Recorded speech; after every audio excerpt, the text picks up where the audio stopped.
يسألونك عن الساعة أيان مرساها قل إنما علمها عند ربي لا يجليها لوقتها إلا هو ثقلت في السماوات والأرض لا تأتيكم إلا بغتة قال النبي صلى الله عليه وسلم ما من نبي إلا قد أنذر قومه بالدجال ونوح قد أنذر قومه بالدجال أو كما قال عليه الصلاة والسلام صدق الله العظيم وصدق رسوله النبي الكريم ونحن على ذلك لمن الشاهدين والشاكرين والحمد لله رب العالمين۔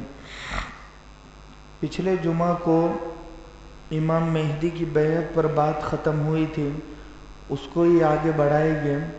امام مہدی رضی اللہ تعالیٰ عنہ آگے آ جاؤ۔ 313 آدمی من عدت اصحاب بدر آپ کے ہاتھ پر بیعت کریں گے۔ کتنے؟ 313 آدمی بیعت کریں گے، اور آپ کی بیعت کا ذکر ابو داؤد شریف میں موجود ہے۔ پورا ایک خطبہ آپ کا موجود ہے، اس کا خلاصہ آپ کے سامنے میں پیش کروں کہ حضرت امام مہدی رضی اللہ تعالیٰ عنہ فرماتے ہیں کہ شریعت نے جس چیز کو باقی رکھا میں اس کو باقی رکھوں گا، اور جس چیز کو شریعت نے ختم کر دیا میں اس چیز کو ختم کر دوں گا، اور میں شرک اور بدعت اور گناہ اور بے حیائی کو ختم کرنے کے لیے آیا۔ یہ امام مہدی بیعت لے گئے، صحابہ کرام جو اس زمانے میں ہو گئے ان کے ہاتھ پر، اور یہ موت کی بیعت ہوگی۔ اس کے بعد حضرت امام مہدی 4 جنگیں لڑیں گے۔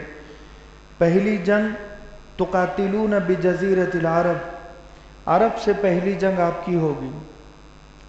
عرب کا حال ہم جانتے ہیں، سعودی عربیہ کا بھی کیا حال ہے، جو اب یہ بے راہ روی کی طرف، بے حیائی کی طرف، بے شرمی کی طرف، بے غیرتی کی طرف سعودی تیزی سے بڑھ رہا ہے، اور سعودی کے حکمران تیزی سے بڑھ رہے ہیں۔ یہ علامت ہے کہ امام مہدی تشریف لانے والے ہیں، اس لیے کہ سعودی اب اپنی تباہی کی طرف بڑھ رہا ہے۔ ابھی ہیلووین جو تہوار منایا جا رہا ہے وہاں پر ہارر ویک کے نام سے، ہارر ویک مطلب ایک ہفتہ وہ ایک دوسرے کو ڈرائیں گے، اور ہیلووین یہ جو تہوار ہے یہ تہوار عیسائیوں کا ہے، شروع ہوا یہودیوں سے، اپنایا عیسائیوں نے۔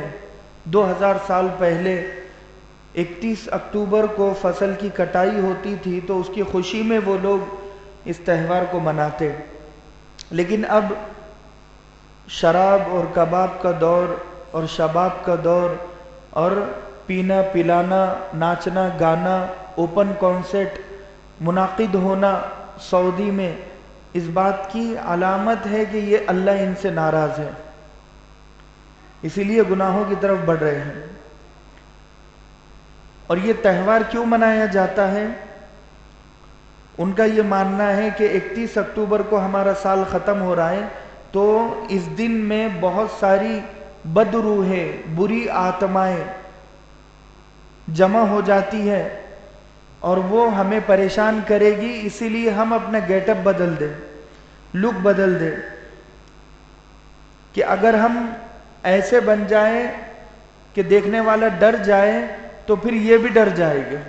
کون ڈر جائے گا؟ جو بری آتمائیں ہیں یہ بھی ڈر جائے گی۔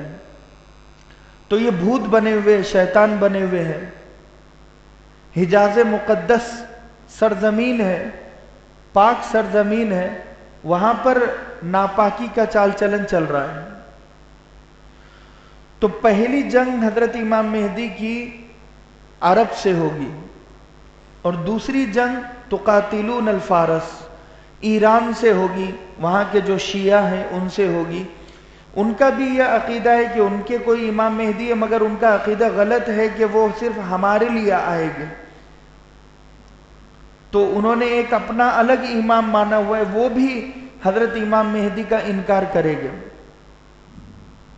تو دوسری جنگ ایران سے حضرت امام مہدی لڑے گے اور فتح یاب ہوگے، جیتے گے۔ تیسری جنگ ہے جسے ورلڈ وار 3 کہا جاتا ہے، تقاتلون الروم۔ روم 2 لفظ ہیں، 2 معنی ہیں۔ ایک تو یہ ہے کہ وہ عیسائی کو کہتے ہیں، اور روم دوسرا معنی یہ ہے کہ جو آگ کی پوجا کرنے والے ہیں۔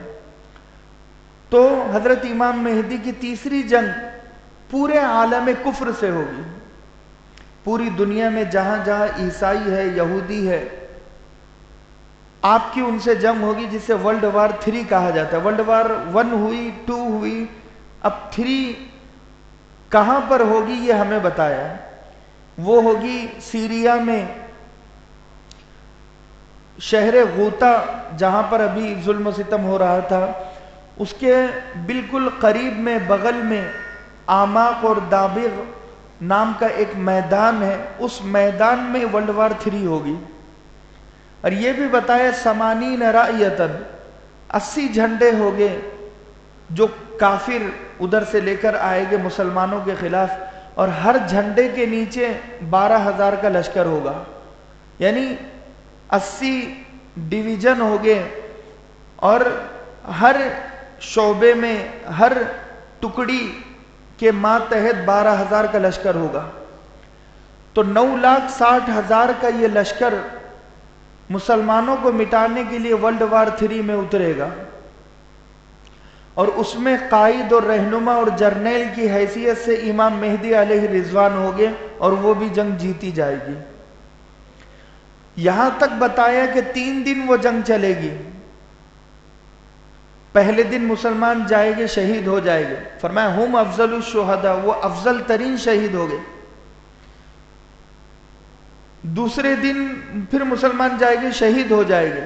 تیسرے دن امام مہدی علیہ رضوان جائے گے صبح صبح، اور فتح یاب ہو گئے، جنگ جیتے گئے۔ اور 3 جماعتیں ہوگی اس جنگ میں۔ پہلی جماعت منافقوں کی ہوگی، وہ بھاگ جائے گے، لا يقبل اللہ توبتہم ابدا، فرمایا کہ اللہ منافقین کی توبہ کبھی قبول نہیں کرے گا، کیونکہ وہ دھوکہ دے رہے ہیں، بزدل ہے۔ اور دوسری جماعت ہوگی وہ شہید، اور تیسری جماعت فتح یاب، یعنی جو لوگ جیتے گے وہ ان کی جماعت ہوگی۔ اور اسی بیچ خراسان سے ایک لشکر اٹھے گا۔ خراسان کہتے ہیں افغانستان، پاکستان اور ایران کا کچھ ایریا۔ کالے جھنڈوں والے لوگ وہاں سے اٹھے گے،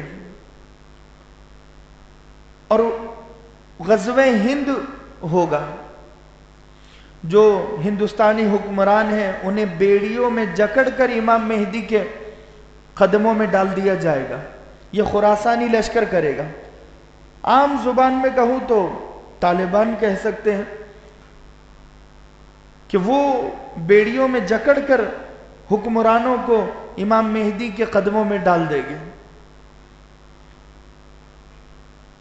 اور چوتھی جنگ ہوگی ثم تغزون القسطنطنیہ، استنبول سے، عربی میں قسطنطنیہ کہتے ہیں اور اب اس کا نام استنبول کہتے ہیں۔ تو چوتھی جنگ استنبول سے ہوگی، ترکی سے ہوگی، وہ بھی جیتے گے بغیر تیر و تلوار کے۔ ایک ذاکرین کی جماعت جائے گی، استنبول کے چاروں طرف فصیلیں ہیں، یعنی بڑی بڑی دیوار ہے تاکہ وہ پانی اندر نہ آئے، آس پاس اس کے پانی ہے، اس سے بچاؤ کے لیے دیواریں کھڑی کی ہوئی ہے۔ روایتوں میں کہ جب ذاکرین کی جماعت لا الہ الا اللہ واللہ اکبر پڑھے گی تو وہ دیواریں، مشرق کی دیوار گرے گی، پھر مغرب کی دیوار گرے گی، اور وہ بھی فتح حاصل ہوگی، اور اسلامی حکومت وہاں پر قائم کرے گے حضرت امام مہدی۔ 2 واقعات ایسے ہو گئے کہ پوری دنیا حضرت امام مہدی کی طرف متوجہ ہو جائے گی، سب کا دل جیت لے گیا ہے۔ ایک واقعہ کہ سیریا سے ایک لشکر اٹھے گا امام مہدی سے جنگ کرنے کے لیے، یعنی ملک شام سے، جسے سفیانی کا لشکر کہتے ہیں۔ 12,000 کا وہ لشکر ہوگا، مسلمانوں کو مٹانے کے لیے نکلے گا، مکہ اور مدینہ میں آنے کی کوشش کرے گا۔ مکہ اور مدینہ کے